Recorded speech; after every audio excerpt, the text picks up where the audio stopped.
Todos sabemos que la educación ha jugado un papel esencial en el desarrollo y avance de la sociedad.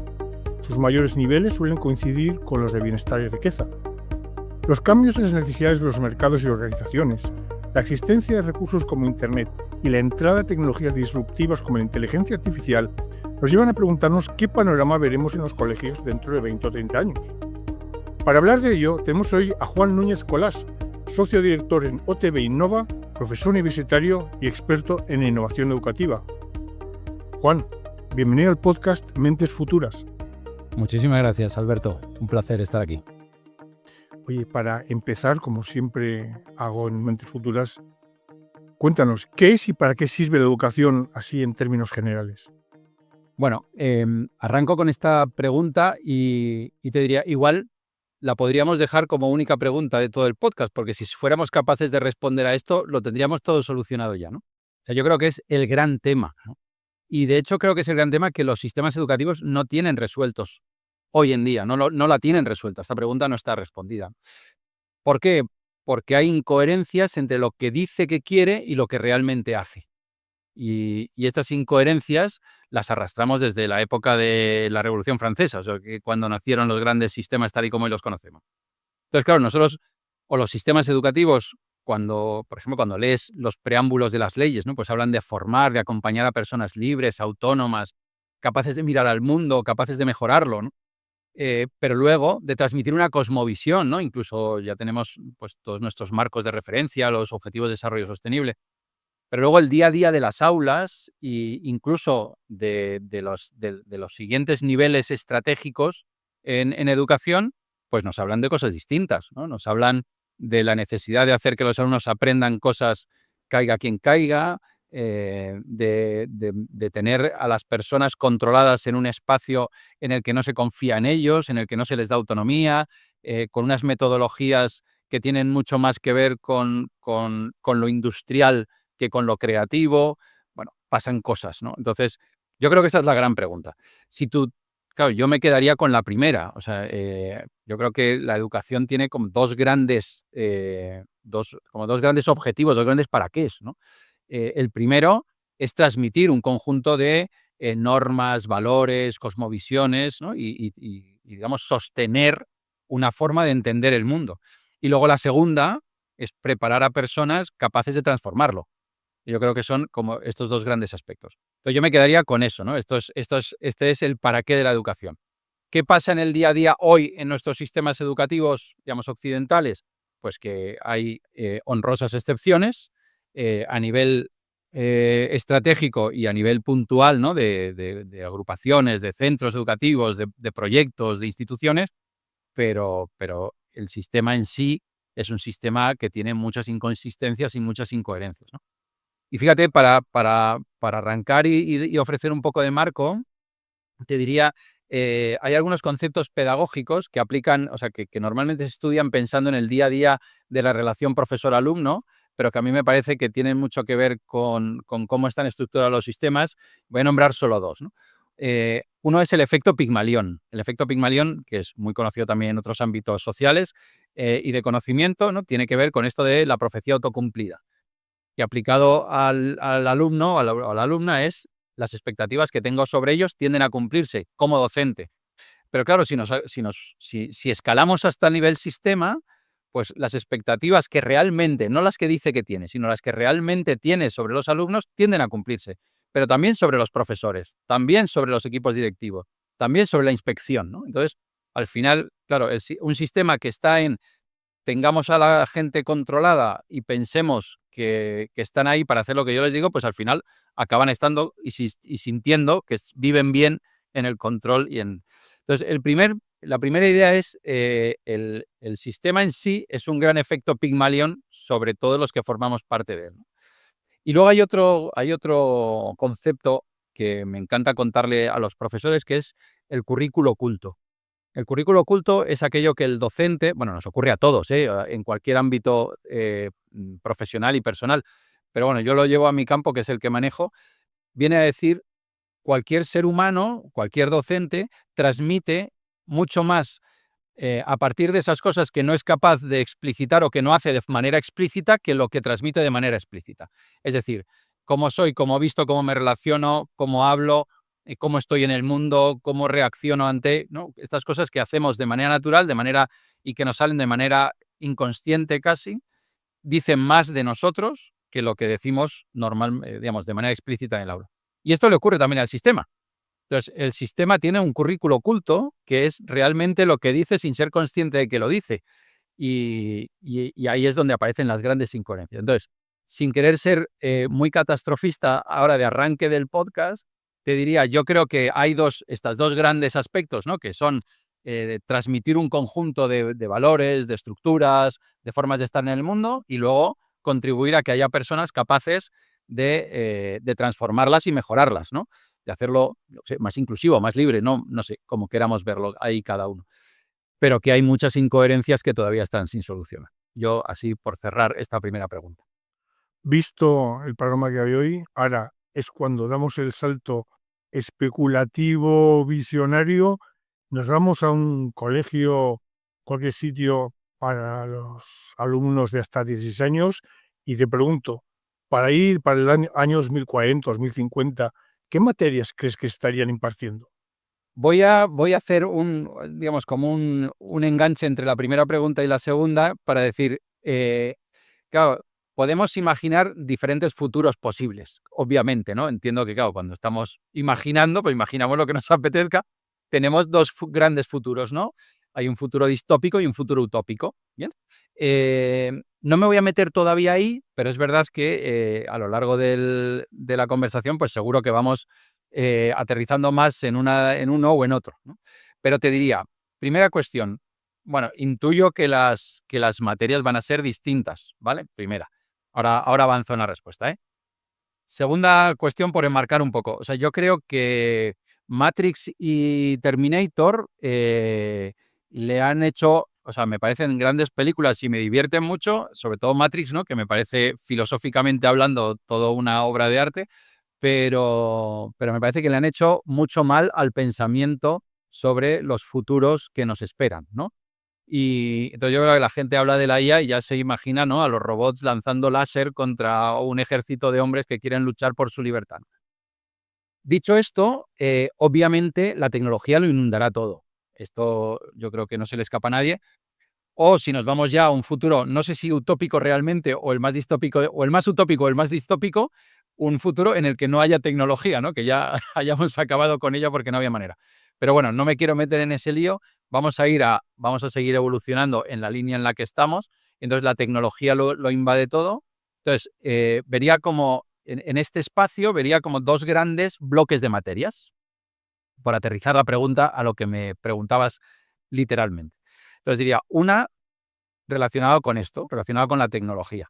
Claro, si ahora lo que necesitamos es conocer o preparar a los alumnos para que puedan desarrollarse en el mundo que les va a tocar vivir, en el 2050 necesitaremos trabajar y acompañar a los alumnos para que se desarrollen en el mundo en el que les va a tocar vivir.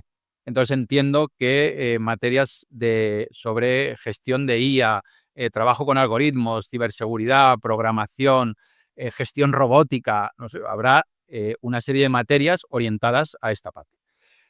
Esta es la parte, digamos, que me encaja igual en lo utópico y en lo distópico, me da igual, esta me encaja igual. Y ahora me voy a otro gran bloque que creo que es a lo que deberíamos tender y me gusta pensar que es hacia donde tendría que ir la educación, que es hacia toda la parte que no puede cubrir la tecnología y que es todo lo que tiene que ver con el humanismo, ¿no? Con lo humanista. Y entonces ahí entiendo desde cosas que parecen lógicas, que sería pensamiento crítico o creatividad, ¿no?, a otras un poquito más profundas que tendrían que ver con la ética, con la filosofía, incluso con otros aspectos que tienen que ver con las habilidades blandas, soft skills, capacidad de trabajo en equipo, y incluso ahí metería aspectos que tuvieran que ver, ¿no?, con el ocio responsable, con la vida saludable, con la sostenibilidad, con el respeto del territorio, ¿no?, cosas así. Entonces, por avanzar un poco y termino la respuesta uniendo con cosas que me venían en la primera pregunta, yo soy muy fanático, no sé si la palabra fanático se puede usar así en este contexto, pero soy muy partidario, ¿no?, de hacer que las organizaciones educativas reflexionen sobre el modelo de persona. O sea, sobre que se paren a pensar sobre cuál es el ser humano que están invitando a construirse en sus aulas, ¿no? Entonces, yo creo que esta es la gran pregunta y muchas veces las organizaciones, incluso las empresas, ¿no? Ya no te hablo solo de las organizaciones educativas, se quedan muy en el plano de lo estratégico, ¿no? Tenemos una misión, tenemos una esencia. Digo, bueno, ya, pero esto cómo aterriza en el día a día de un profesor trabajando con sus alumnos, ¿no? Yo digo, bueno, pues piensa en el modelo de persona. Piensa cuál es la persona que te gustaría que saliera por esa puerta, ha entrado con 2 o 3 años en tu institución, sale con 16 o 18, incluso se ha hecho una FP o ha salido con 20, ha pasado, desde luego, la etapa más importante de la construcción del ser humano, sin duda, contigo, ¿cómo te gustaría que saliera, ¿no? Ponle nombre, ponle... Entonces, cuando tú le preguntas esto a los profesores, el 99,9 de los profesores repiten 4, profesoras, ¿no? Responsables educativos, gestores, 4 o 5 palabras, que son autonomía, empatía, resiliencia, pensamiento crítico. Sí, yo te diría que con estas, ¿no? Tenemos ahí responsabilidad y que sean buenas personas y sean felices, ¿no? Y con estas 7 cosas, y te diría, ojo, es curioso porque eso lo querían hace 60 años, ¿no? Rousseau ya nos habla de esto, Aristóteles ya nos habla de esto, Freinet nos habla de esto, Montessori nos habla de esto, nosotros hablamos de esto. Es decir, hay una componente de modelo de persona que los grandes pensadores educativos desde hace miles de años hasta hoy tenemos claro que es lo que nos gustaría que fuera. Entonces, yo te diría, la pregunta quizá tendría que ser, ¿cuál es el modelo de persona que querremos en el 2050? Y entonces a partir de ahí construyamos lo que queremos, ¿no? Entonces, y el modelo de persona del 2050 intuyo o espero y confío en que queramos que sea el mismo de hoy, el mismo, porque son esas personas que son capaces de respetar en dónde estamos, pero de convivir con ese dónde estamos para transformarlo y mejorarlo, ¿no? Entonces, en ese mundo en el que tenemos claro que queremos ese modelo de persona, para mí, claramente aparecen estos dos, que son los 2 bloques que decía al principio. Uno de necesito vivir en el mundo en el que estoy, tecnología y ciberseguridad, pero necesito tener las herramientas para transformarlo y mejorarlo. Ética, filosofía, pensamiento crítico, creatividad, temas que tengan que ver con la neuro, ¿no? Y con todo lo que pasa en nuestro cerebro. Y luego hay una componente que me parece interesante y no sé dónde encaja, o sea, digamos, me queda como fuera de todo esto porque no sé muy bien dónde encaja, que tampoco sé muy bien dónde encaja hoy, que es lo que tiene que ver con el cuerpo. O sea, nosotros, el ser humano es mente y cuerpo, pero nuestros sistemas educativos en general viven de formar, educar y acompañar al cerebro, ¿no? A la mente, pero no al cuerpo. Al cuerpo de cómo somos y cómo nos expresamos y cómo sentimos como seres globales, que somos uno, ¿no? Y ese tercer componente no sé dónde encajártelo ni hoy ni en el 2050, pero sí entiendo que en el 2050, en un espacio en el que pienso que hay menos burocracia, menos aprendizaje, bueno, memorístico no, porque la memoria es necesaria, porque necesitamos tener el disco duro lleno de cosas, pero digamos, menos lleno de currículo y desde mi punto de vista innecesario, pues entiendo que tendremos más tiempo para, por ejemplo, ese ocio responsable o entendernos más como seres globales que se construyen como seres enteros, ¿no? Y esa parte más humanística me parece que podría ser potente. Entonces yo veo ese tipo de materias. Antes has Sí. mencionado la película, así que ahora vengo. ¿Quién o qué comunicaría esa información? ¿Cómo se haría esa transferencia de información? Estoy pensando, por ejemplo, en niños conectados en su casa, en plan Matrix, a opciones como la presencialidad, la virtualidad, la aumentada o, otra cosa que se habla mucho, que sea un gemelo digital el que vaya a clase y luego a mí me pasa la información, no sé, ¿cómo sería este canal de comunicación, conocimiento, alumno? Sin querer entrar en esta dicotomía, ¿no? De utopía, distopía, te diría que ahí hay digamos, como una gran pregunta en el horizonte, que es si vamos a tener robots o humanoides, o como queramos pensarlo, capaces de sentir, capaces de tener empatía y capaces de sentir emociones, no programadas. O sea, no quiero decir cuando te pase esto tienes que hacer esto, no a través de un algoritmo, sino a través de un aprendizaje real, ¿no? A mí a día de hoy me cuesta pensarlo, pero claro, si me voy hace 15, 20 años, me costaría pensar que existía muchas cosas que existen ahora. Y no te quiero decir, para los que peinamos canas, pues hace, ¿no? Mi hija el otro día me decía, papá, entonces, ¿la televisión cómo era cuando tú naciste? Y digo, mi amor, cuando yo nací, bueno, existía la televisión, sí, pero en mi casa no la teníamos. Y llegó un día que era en blanco y negro y estábamos todos sentados allí felices esperando a que un día a una hora se viera una cosa que, ¿en serio? ¿No? Y digo, esto fue antes de ayer, ¿no? Entonces, bueno, en el mundo en el que vivimos y a la velocidad que va, es difícil anticipar cosas. Pero te diría, no siendo así, yo veo como dos o tres espacios claros de trabajo, ¿no? O sea, yo veo unos espacios como más inmersivos y más individuales, quizá incluso de carácter virtual, digamos, sin contacto físico en un aula, es algo que puedes hacer en tu casa, en espacios muy inmersivos, en los que puedes aprender solo o en compañía de otros que también están en sus respectivos espacios inmersivos. Entonces, yo veo una forma, esto lo veo claro y además, digamos, ahora ya hay toda una corriente, ¿no?, sobre la educación inmersiva y la realidad virtual y, bueno, yo creo que ahí hay mucho camino que empieza a recorrerse y que avanzará mucho. Y luego veo, claro, la otra componente de somos seres sociales que nos construimos en relación con el otro. Entonces, esa parte del ser social que se construye en relación con el otro, pues necesita de otros espacios distintos. Entonces, claro, yo no veo los centros educativos o las escuelas, colegios, por centrar el tiro más, como espacios con un aula a la que los alumnos van a sentarse, a hacer cosas muy chulas, me da igual, pero a sentarse en un espacio concreto, unas horas concretas, con un docente concreto que tiene un conocimiento concreto, ¿no? Yo eso no lo veo. Tampoco lo veo ahora. Es decir, o sea, lo veo porque es lo que pasa, pero no veo que sea eficiente ni que valga la pena hacerlo, ¿no? Y esta sería de esas grandes incoherencias de las que hablábamos. Entonces, veo, por un lado, digamos, espacios virtuales no dirigidos o dirigidos incluso por algoritmos que trabajan desde la inmersión y lo virtual, profesores que se ocupan de esa otra construcción del ser humano que tiene que ver con el tú en relación con el otro, ¿no?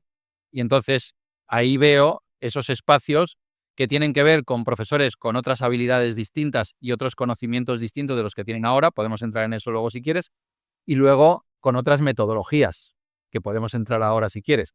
Metodologías en las que yo no voy a que me expliquen cómo se hace la regla de tres o qué pasó en Roma en el siglo tal. No, esto lo he aprendido de otras maneras, de manera, pues sí, pues he tenido un espacio inmersivo en el que he pasado una semana conviviendo con un joven en Roma y me ha estado explicando cómo viven. Pues no necesito que venga el profesor de historia a contarme si lo acabo de vivir. Entonces, esa parte no la veo. Entonces veo más el profesor en otros roles y en otros Es verdad espacios que y en con este otras. proceso de formación educativo llegan los exámenes. Esto, a ver, ¿cómo sería la evaluación de un aprendizaje en un mundo donde el acceso a la información es ilimitado? ¿Qué evalúas? Porque ya, siguiendo el viejo término de los ríos de España o las capitales del mundo, pues yo no sé si será. ¿Cómo evalúas al final a un alumno? Al final o en distintas etapas. Porque no será solamente por los datos que te sabes. No, obviamente, obviamente. Yo te diría, en el tema de evaluación, Eh, primero, pienso que obviamente voy a ir un paso anterior a esto, o sea, yo, digamos, tengo claro, es mucho decir cuando hablamos de 2050, pero la evolución educativa de los últimos 50 años, incluso te diría de los últimos 100, ha ido muy en la línea de dos aspectos en positivo, en la parte positiva, te diría.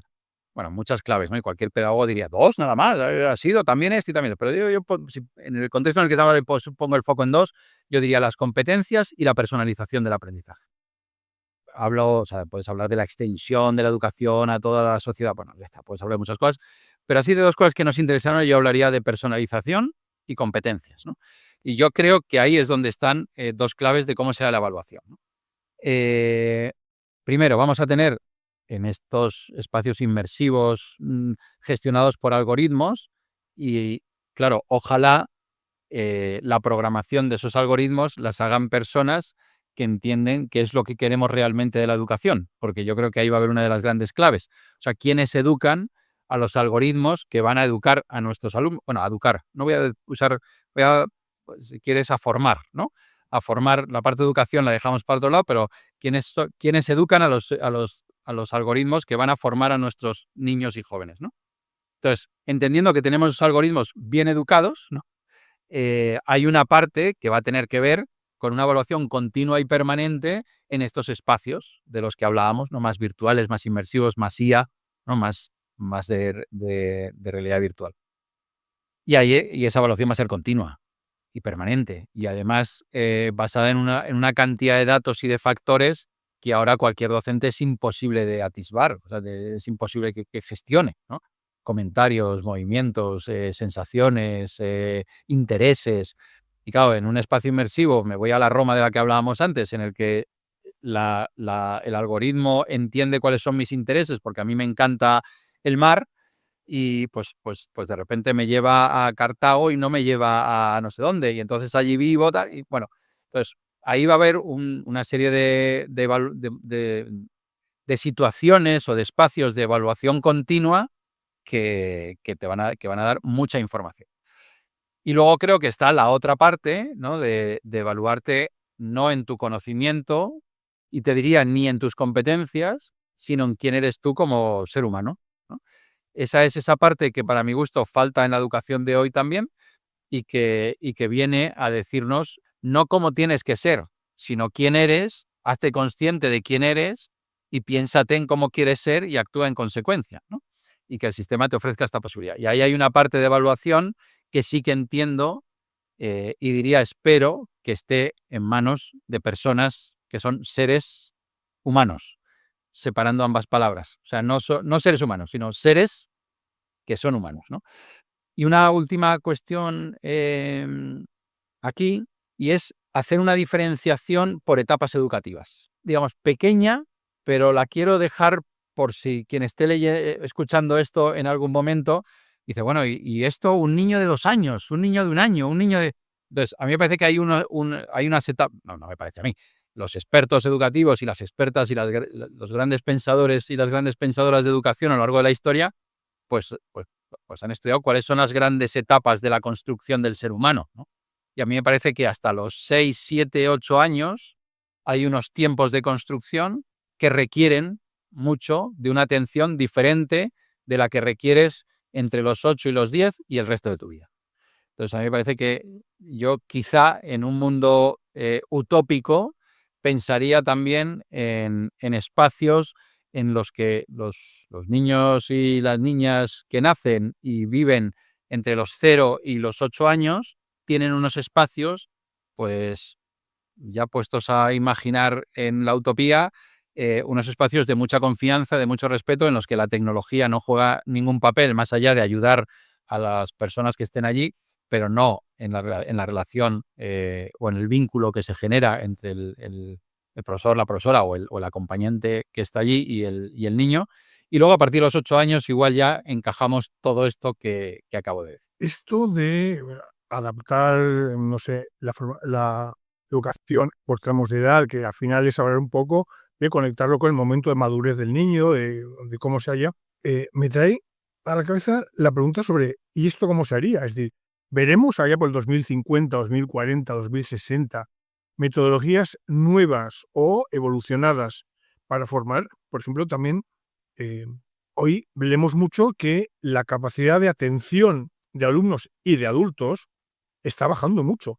Tanto Internet y luego que probablemente la velocidad de muchas sociedades hace que vayamos más a lo rápido, que seamos más de escanear escritos y todo. Hay un montón de gente que ve películas a cámara rápida. Hay mucha gente que escucha podcast al 1.5, es decir, un poco más rápido. Parece que tenemos prisa por ir a no sé dónde. Entonces, primera pregunta, allá por el 2050 o cuando sea, ¿estará mermada o será distinta la capacidad de atención del alumno? Y segundo, ¿qué metodología se podría utilizar Ujú. para corregir o sencillamente adaptarse a esta situación si es que se da? Bueno, voy primero, o sea, voy construyendo la respuesta primero desde una visión, digamos, como más sistémica de la educación de la persona.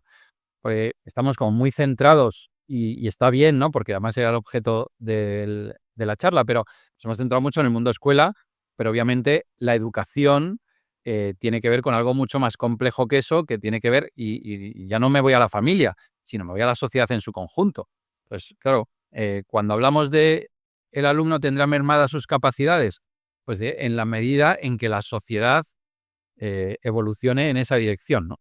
Entonces, o sea, quiero decir que el alumno no es un ente aislado del resto de cosas que pasan a su alrededor. Entonces, claro, en la sociedad en la que vivimos hoy y hacia dónde van, ¿no? Y ahora hay mucha polémica con todo este tema de la tecnología y demás. Claro, obviamente estamos en una sociedad en general, ¿no? Porque claro, luego hay entornos y entornos, pero en general en una sociedad muy orientada, ¿no?, a la inmediatez y digamos al lo puedo tener todo y además lo puedo tener todo rápido, ¿no? Claro, esto, vuelvo a nuestro currículo oculto y a nuestro efecto Pigmalión, ¿no? Y a estos conceptos, y digo, claro, cuando tú le dices a un alumno, todo lo puedes tener rápido, pues lo que le estás diciendo realmente es, bueno, tampoco vale tanto la pena esforzarse por las cosas. Y luego cuando le estás diciendo, todo es inmediato, pero todo pasa, ¿no? Nuestros reels del móvil, todo es inmediato, pero todo pasa, en realidad lo que le estás diciendo es, bueno, todo pasa y nada tiene verdaderamente valor. Claro, si nada tiene verdaderamente valor, ¿qué valor me doy a mí mismo? ¿Qué valor le doy al que tengo enfrente? ¿Qué valor le doy a lo que me ha transmitido a mi familia? ¿No? Si nada tiene valor, ¿no? Entonces, claro, yo creo que eso en algún momento tiene que, reflexionarse como sociedad. O sea, no podemos seguir avanzando en esta línea porque llegaría un momento en el que esos algoritmos entenderían que ya somos suficientemente tontos como para controlarnos a todos, ¿no? Pues yo creo que ahí hay que plantearse esta como una acción social de conjunto y no como algo que quede supeditado o restringido al mundo académico. Dicho esto, ahora me voy a la parte metodológica que me preguntabas, ¿no? De cómo va. Bueno, y entonces el día a día de un centro. Antes he dejado entrever alguna cosa que tenía que ver con, bueno, yo no voy a ir a un espacio, bueno, no voy a ir. No creo que vayamos a ir a un espacio que sea el aula tal cual lo entendemos ahora, básicamente porque además el conjunto, no te hablo de la gente que trabajamos en temas de innovación o tendencias educativas, sino el conjunto de la ciudadanía, de los profesores y de los alumnos, piensan que los modelos educativos que tenemos tan industriales, ¿no? De paso a una clase, me sueltan una chapa, salgo, entro en la clase siguiente, hay otro, ¿no? De este modelo tan industrial de cadena de montaje, pues ya no tiene sentido, ¿no? Entonces, lo que pasa es que, digamos, la inercia de los sistemas educativos nos siguen manteniendo ahí, pero poco a poco esa tendencia, o sea, esa realidad va cambiando y las tendencias van tomando protagonismo. Entonces, esto unido a que el aprendizaje en lo que tiene que ver con lo conceptual e incluso con lo procedimental, ¿no? Con lo competencial, puede ser de otra manera, veo espacios en los que pones en marcha, por un lado, todo lo que tiene que ver con los aspectos competenciales, es decir, con el hacer, y luego pones en marcha todo lo que tiene que ver con el estar con el otro, es decir, con el equipo, ¿no? Entonces, yo imagino espacios y metodologías que tienen que ver con mucho con, bueno, este concepto anglosajón del learning by doing, o llámalo con el trabajo por proyectos, o no lo sé, con los retos, con el aprendizaje basado en retos. Lo veo muy en ese espacio en el que yo voy a un espacio físico en el que trabajo con las manos y con mi cabeza y con la IA que tengo al lado para trabajar conmigo, para desarrollar proyectos en los que tengo que trabajar mi sentido crítico, mi creatividad, la resolución de problemas reales, la conexión de la educación con la vida, este tipo de cosas, ¿no? Que me parece que... Entonces yo veo ahí como estos dos espacios y luego, desde luego, perdón por la redundancia, y luego claramente un mundo educativo con horarios y espacios muchísimo más flexibles, la unión en esta conversación eterna que tenemos en educación de debemos unir lo formal y no formal, ¿no? O sea, lo formal como la educación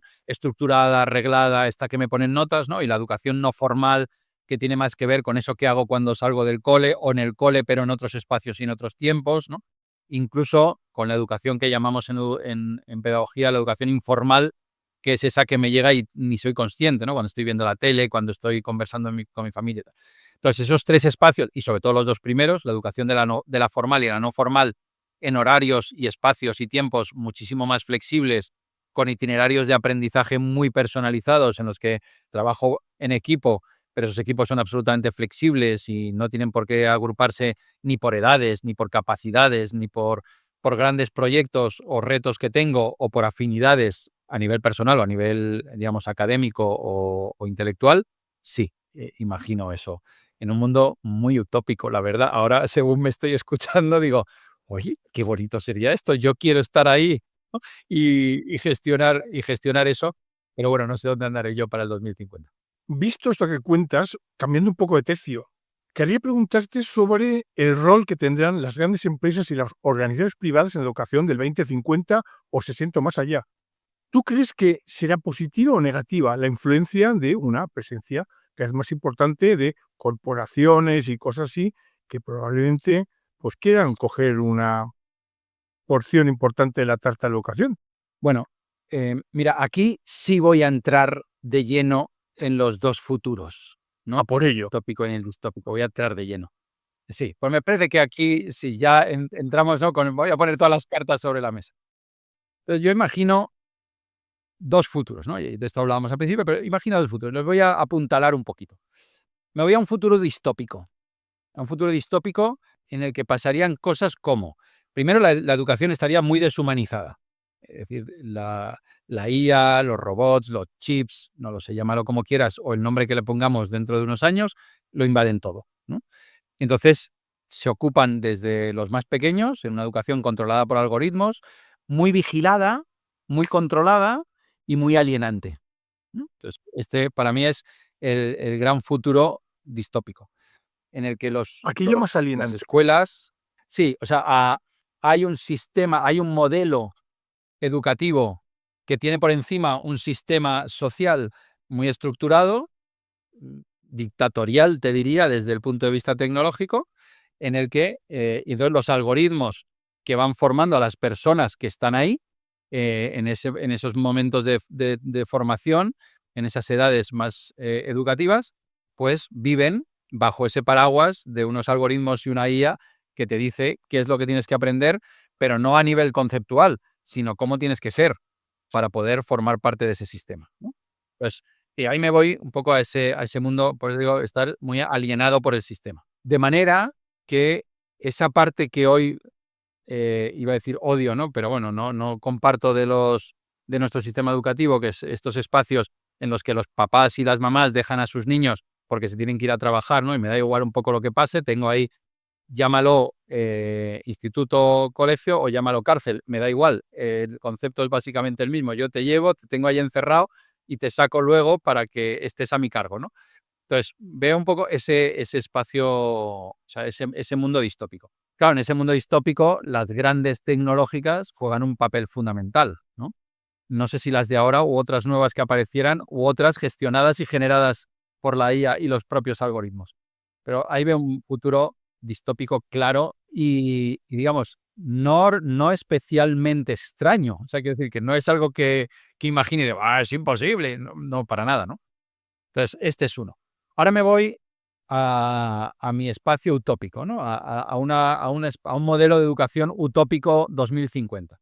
Y entonces me voy a una educación muy personalizada, muy inclusiva, en la que los algoritmos son capaces de adaptarse a las necesidades de cada uno para hacerle crecer en la medida en que es posible que ese ser humano crezca a todos los niveles. Y entonces docentes que, acompañados de la IA y de una cantidad de datos brutal,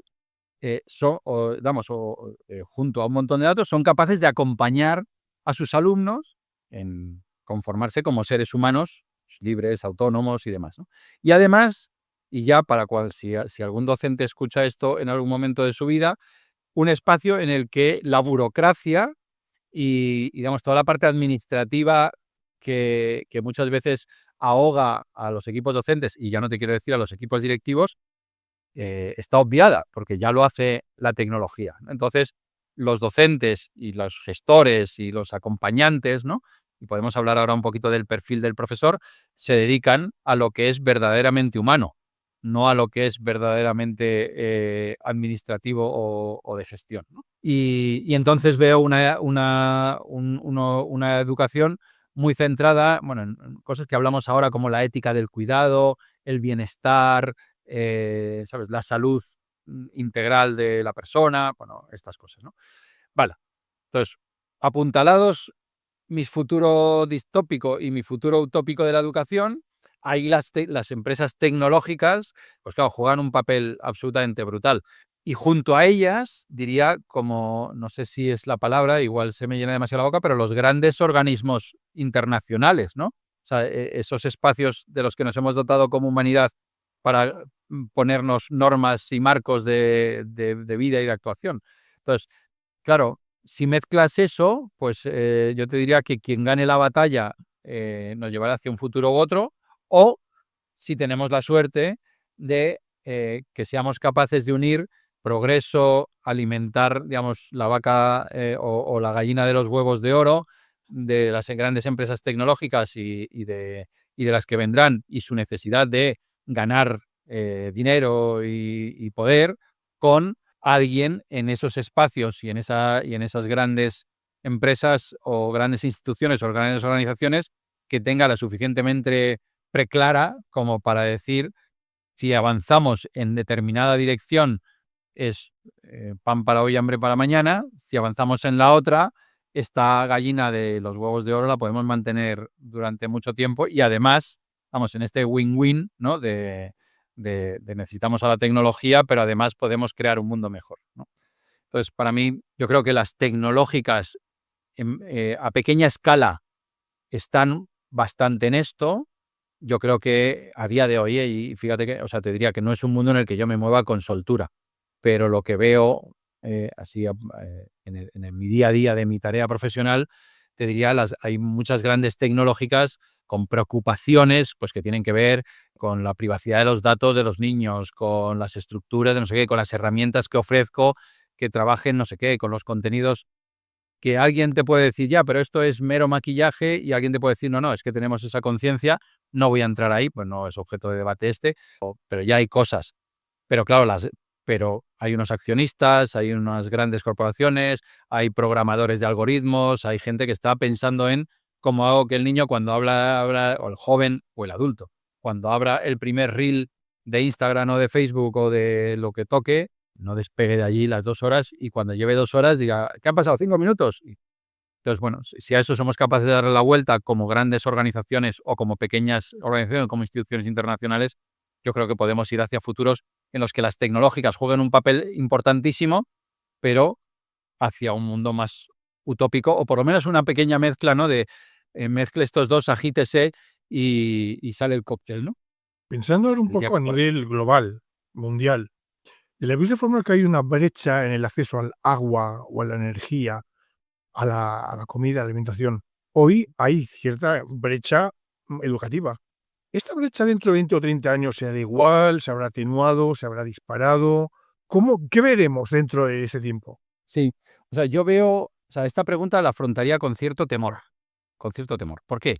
Em, o sea, a día de hoy se nos llena mucho la boca, y es cierto, ¿no? Que la educación se ha socializado, y si miras, o sea, estos son datos básicos de cualquier organismo internacional, y te vas y dices, bueno, claro, tenemos un porcentaje de personas no analfabetas, ¿no? O formadas, inmensamente superior que hace 50 años, y no te quiero decir que hace 150, ¿no? Y no te quiero decir que hace 300, ¿no? Entonces, pues que la educación es algo que ya es como, no te diría un derecho, porque hay mucha población mundial, pero desde luego, si nos ceñimos al ámbito de España-Europa, obviamente esto ha cambiado mucho. Dicho esto, las desigualdades sociales y por ende las desigualdades educativas siguen existiendo, ¿no? Y de hecho, desde la pandemia, ¿no? Sabemos que digamos, como los ricos y los poderosos son más ricos y poderosos y los pobres con menos acceso son más pobres y tienen menos acceso. Entonces, ¿cómo imagino 2050? Pues lo que veo es que, y no he usado, si te fijas, no he usado la palabra polarización en toda la conversación, porque es una palabra que me duele un poco. Pero sí veo como dos extremos y es fácil que caigamos en cualquiera de los dos, ¿no? Veo uno en el que las grandes tecnológicas o los procesos educativos de los que hemos hablado, tan inmersivos, es fácil que lleguen a cualquiera porque son modelos educativos que no requieren o no requerirán, ¿no? De grandes infraestructuras. No, al final, chicos, cuando tengamos una conexión de Internet que no será 5G, ¿no? Será 14H, pues la 14H y poco más, ¿no? Y un proyector en mi casa que me meta en un mundo, pum, chimpum, y tiro, ¿no? Entonces eso lo veo. Entonces esta es una posibilidad, ¿no? de personalización del aprendizaje que trabaja desde la inclusión educativa, y la inclusión no solo me refiero a la inclusión desde el punto de vista de personas con discapacidad o con otras competencias, otras habilidades, sino me refiero también a la inclusión de personas que tienen unos recursos limitados o incluso unas formas de entender el mundo diferentes, ¿no? Entonces, veo esta parte de la posibilidad inclusiva, pero luego veo la otra, ¿no? En el otro extremo, y veo que además lo que digo es que sería fácil llegar a polarizarnos ahí, ¿no? Veo una educación con unos recursos tecnológicos brutales en las que la inmersión y esto pertenece solo al grupo de los elegidos y el resto vive en estos espacios alienantes de los que hablábamos antes, porque son los que están preparados para mantener, digamos, el sistema y la vida privilegiada del resto. Y me parece que sería fácil llegar a cualquiera de los dos, y ahí fíjate que te diría, no veo mucho espacio intermedio, ¿no? Yo me veo más en haber llegado a uno o al otro espacio de manera bastante fácil, además, o sea, como dejándose llevar, ¿no? Entonces, ahora tú tienes la educación, si tú te vas a España y dices, hombre, la educación privada es muy diferente de la pública. Bueno, es muy diferente en algunos aspectos, de luego de recursos, posibilidades para el alumno y tal, pero la estructura de los sistemas son relativamente similares, ¿no? Y, es decir, hay un currículo, unos profesores, sí, cambian las metodologías, tengo más apoyo, más apoyos, tengo más posibilidad de innovar, tengo más flexibilidad horaria, trabajo más por proyectos, pero al final la esencia, o sea, digamos, no la esencia, sino los grandes pilares sobre los que se sostiene todo eso son similares, ¿no? Claro, en estos modelos, podríamos ir a dos modelos educativos absolutamente distintos, ¿no? De unos alumnos en los que están en unos espacios inmersivos, en unos espacios en los que trabajamos los proyectos, en los que nos trabajamos el pensamiento crítico, la creatividad y cómo educar a los algoritmos, y otros en los que los alumnos se forman de manera alienante en lugares en los que esos algoritmos que otros educaron te forman para que puedas seguir alimentando a aquellos que están por encima de ti, ¿no? Sí, me parece que ahí hay un riesgo de la inclusión, no inclusión en el sistema, y luego de los conceptos de equidad y calidad, que si quieres podemos entrar ahora un poquito, que me Pues parece. vayamos a ello. ¿Qué veremos, hablando de la equidad educativa? ¿Qué veremos en 2050? ¿Qué panorama veremos después de haber hablado de empresas de educación pública, recursos privados, las grandes tecnológicas?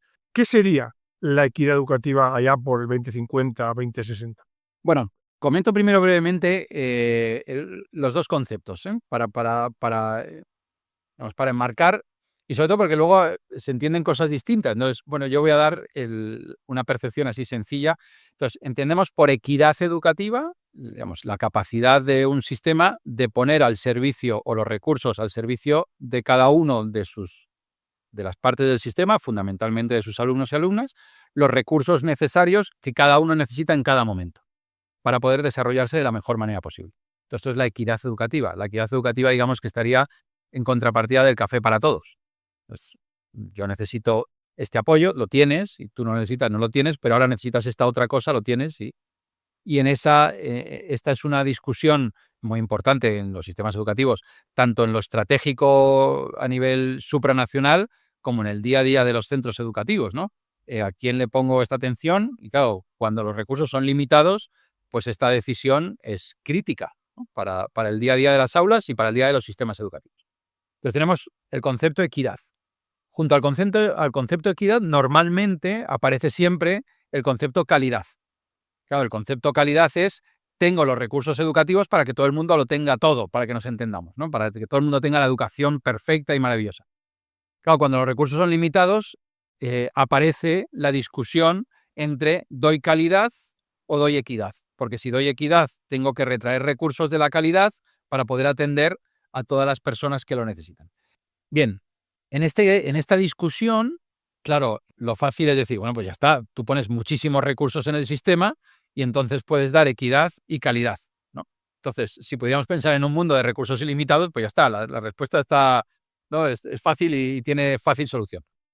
Pero bueno, como entiendo que esto no va a ser así, aunque sí veo, y perdón porque hago aquí un excursus pequeñito, pero sí veo una evolución de los recursos destinados a educación y a formación en crecimiento, claramente, con un decrecimiento de la natalidad, lo que viene a decir tocamos a más por persona, ¿no?